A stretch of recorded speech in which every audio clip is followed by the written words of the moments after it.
चैत्र म्हटलं की रामनवमी, चैत्रागौरी, हनुमान जयंती असे कैक सणवार आपणास अनुभवास मिळतात. दरवर्षीप्रमाणे चैत्रातील मोगऱ्यांचा बहर माझ्या गॅलरीत भरभरून फुलला आहे. भारतीय संस्कृतीतील सणवार अगदी ऋतूंप्रमाणे सन्निग्ध असतात याची प्रचिती या मोगऱ्याच्या फुलांकडे पाहिले की येते.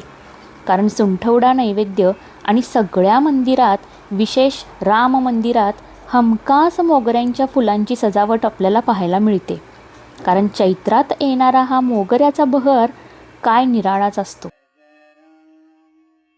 आज रामनवमी, जिथे मोगऱ्याची फुले आणि त्याची पाने यांना विशेष महत्त्व असते. अशी गोंडस फुले रामाला जेव्हा भक्तिभावाने अर्पण केले जाते तेव्हा मन अतिशय शांत आणि प्रसन्न होते. अगदी या फुलांसारखेच ताजेतवाने आज याच फुलांना मी रामाच्या चरणी अर्पण करणार आहे. ही फुले सीतेच्या वेणीत मी माळणार आहे. जशी चैत्रातील जणू ती चैत्रागौरीच भासेल मला. या टपोऱ्या पांढऱ्या शुभ्र फुलांच्या सहवासात सकाळचा माझा वेळ कसा निघून जातो हे मला मात्र समजत नाही. अशी झाडावरची सुकलेली फुले आणि शेजारी लगेच नवीन उगवलेली कळी किती छान अर्थ सांगून जातात ना. वेळ येते आणि जाते हे सत्य जणू इथे प्रत्यक्षात अनुभवता येते.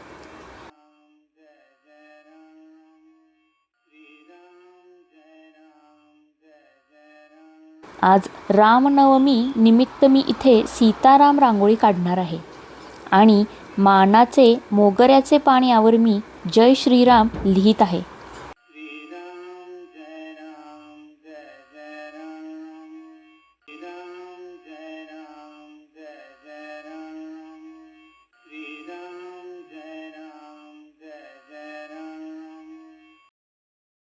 आता चंदन टिळा लावून, अष्टगंध लावून या पानाची पूजा करणार आहे.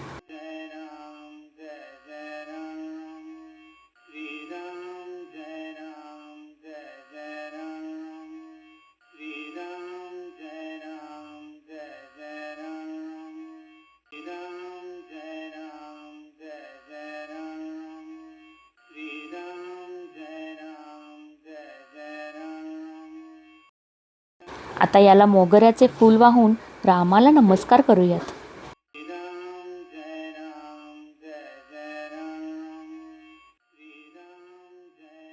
आता निरांजन लावून पूजा संपन्न करूयात.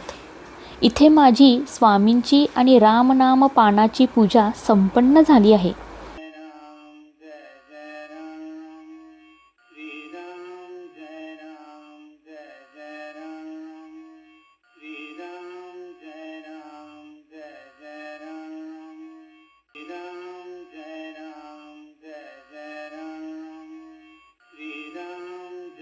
आता मी सीताराम रांगोळी रेखाटीत आहे.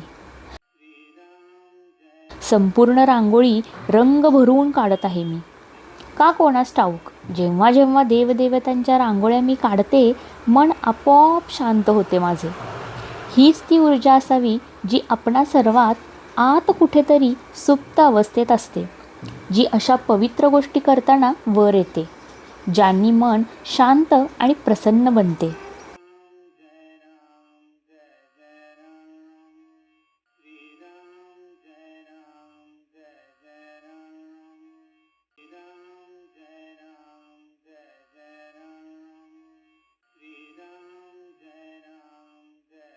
माझी रांगोळी पूर्ण झाली.